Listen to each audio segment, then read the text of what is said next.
Okay.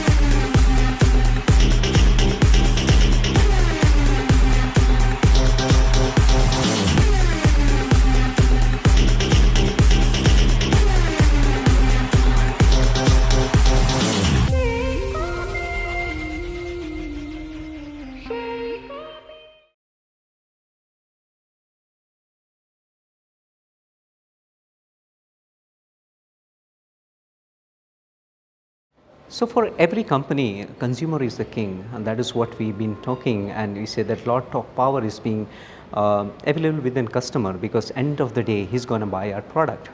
So within the internet, the consumption pattern has changed over the years. Consumption pattern from print to consuming television to internet, and since there is a lot of freely available content on the internet, the user has a lot of options available. So the moment you find that the content is not relevant, or this is not in line with what you're looking for, they will switch, because it is a free world. And with the Web 3.0 implementation, it will be very difficult for marketers to chase down an user, because it will not be backed by data.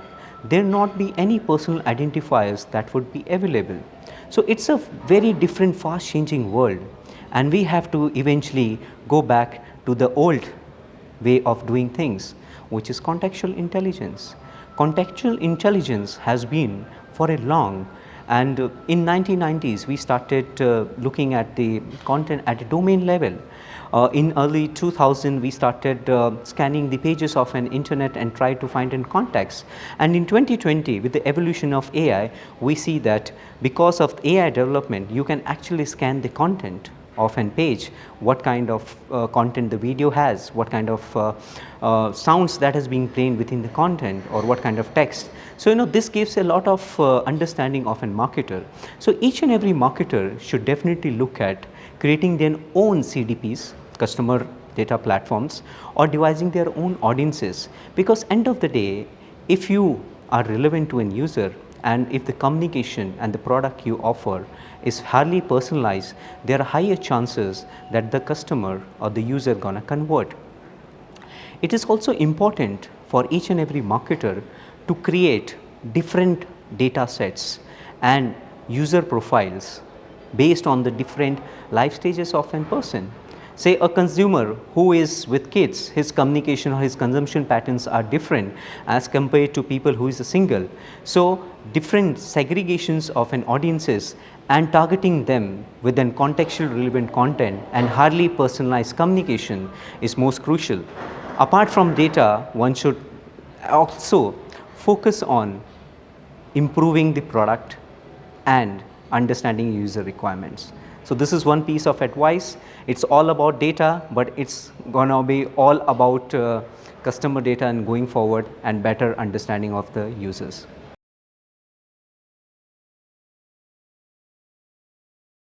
It is quite important for all of us as in marketers, as in publishers, or as an advertiser to actually stay closer to our audiences and our customer. And on the top of it, contextual advertising or contextually relevant, or the products which meets my requirements, is going to be the more relevant in 2022-23 to come in. And the more personalization the product is, the higher chances someone will buy, whether it's be a content, whether it's a product, or whether it's an advertising space. So contextually relevance, advertising, and personalization of the products is be the one thing which will stay.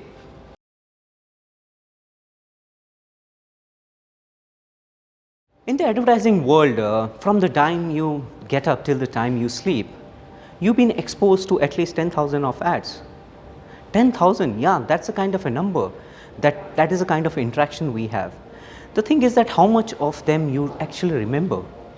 And somewhere, the creative communication which is not in line with the product, or which is not meeting the desired requirements, possibly say, and somewhere over promising of those content of those ads creates a lot of negative sentiments for a publisher, for an advertiser, and misinformation is one of the big challenge which publishers are facing. So it is important that in the age of advertising and in the age of digital, we look at how your creative communications face out. So MGID launched creative setting rankings in various countries from Indonesia to Vietnam to India, wherein each and every ad within our system is being moderated by an actual moderator based out of various locations in order to assess the quality of an ad, whether it's fit to be shown on the player. And we do categorizations into various types: R type, PG, PG-13, PG-70, NSWF. This gives an assurity for an advertisers, and this gives a lot of upper hand for an publishers to choose what kind of ads they want to show. And this high safety rankings assure a lot of brand safety to the world of advertising and to the marketing.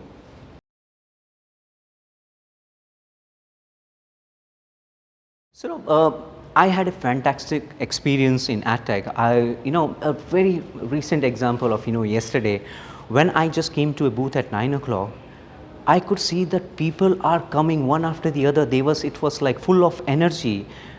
People were really happy to meet each other, and a lot of business happened. This was one of the best, AdTech I feel till now that has happened, because the kind of energy level that is back after, despite of having a break for 2 years, I can see the energy is really high. People are not even scared, and the kind of turnaround which is there in the AdTech is fantastic. It was a very fantastic experience. Even the sessions which happened at the AdTech were like superb and well crafted, and we have a lot of thought leaders sharing their experiences, and together we learned a lot of new things from the past, as well as we look at how the technology will shape up the 2013.